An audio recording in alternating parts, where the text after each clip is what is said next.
Chairman. Mr. Secretary, I'm going to be brief. I know we're running behind time. I would like to say how much we appreciate the cooperation which you and your department have extended to this commission. It's truly been an interactive process which I think will benefit the nation substantially. We have had, as you probably have read, some difficulty in other areas obtaining information and securing cooperation. That has not been the case, and we are very thankful for your cooperation with respect to you and your agency. Thank you, sir. Much of what we would ordinarily bring out in a hearing, we have already covered in very substantial detail behind the scenes of a public hearing. And so let me focus on one area that has been kind of a pet peeve of mine, and that is the color-coded threat condition system. I saw you writing a note down as soon as I mentioned it. I had a hunch it was coming my way. You're good. You're good.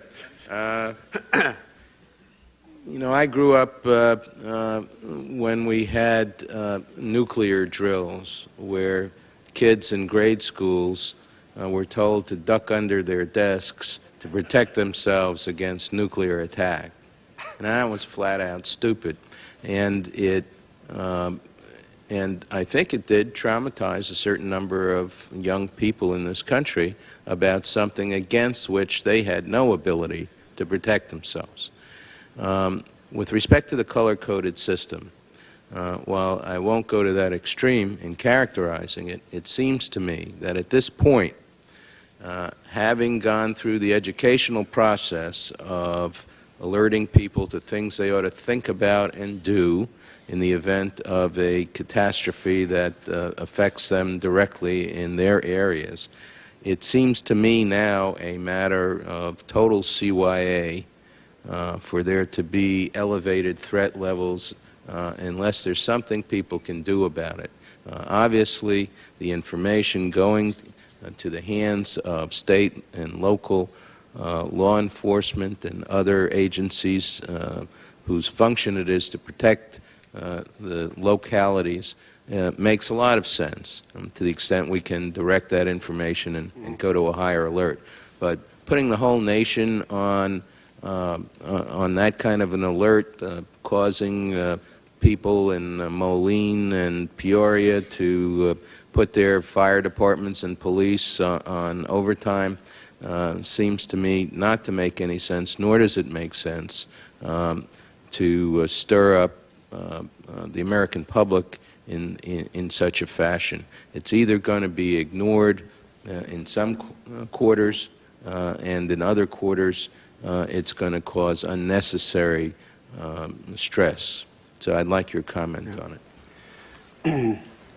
This doesn't lend itself to a quick soundbite, so if you'd bear with me for a few moments so I could explain to you the origin as well as the evolution of the Homeland Security Advisory System.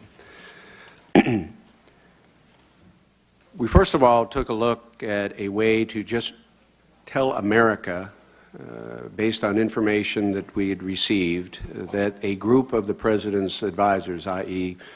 several members of his cabinet, have collectively concluded, based on information that they've had before them, that the threat of an attack tomorrow is greater than it is today.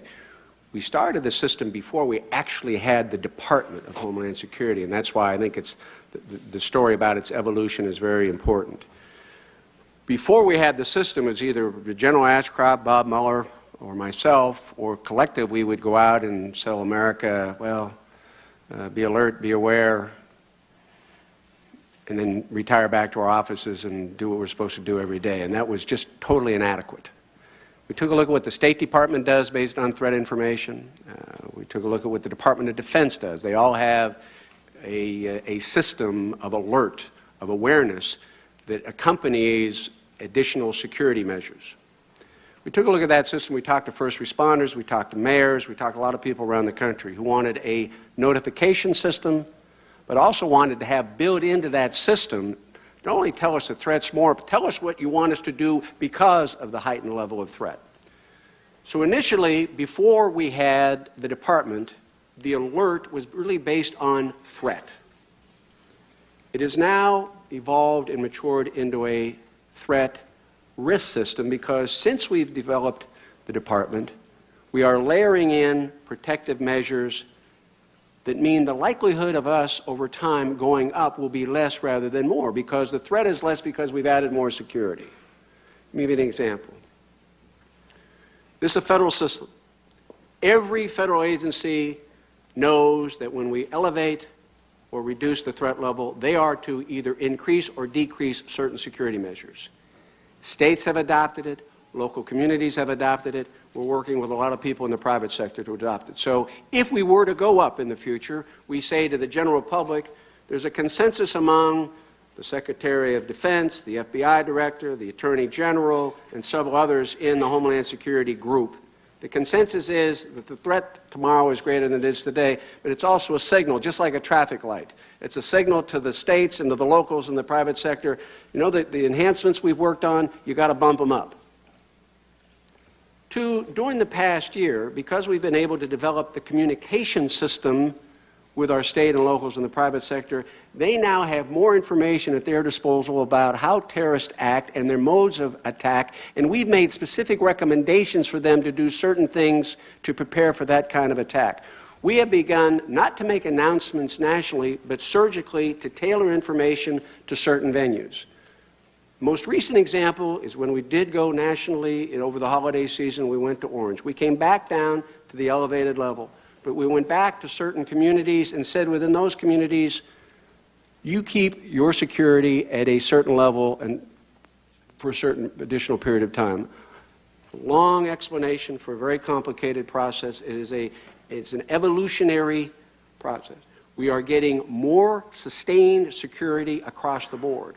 Our level of security today and our level of protection today under yellow is far greater than it was a year ago. The level of protection at yellow a year from now will be even higher, which means our decision to raise it will have a higher threshold to go up. And in the meantime, our preference is to surgically target the information and, frankly, add security measures without even using the threat system. Well, I agree with that, and my point was directed to the general national elevation of this color-coded system where people were instructed to go out and buy duct tape, which was probably a stimulus to the economy, but it was pretty darn goofy when you get down to the at the end of the We've day. got some great political cartoons on that. And that more importantly, I think, plays into a certain politics of fear. I think your point about targeting to the folks who need to know is a far more intelligent way of going about that business. And I think you are seeing, we are witnessing, and we continue to talk to the mayors and the first responders. You'll see that process being used more and more so that the threshold to go up is going to be much higher. And frankly, hopefully, again, depending on the threat information, our need to use it to alert an entire country will be less. Thanks. It's labor intensive, it's expensive, we know that. Thanks to both governors.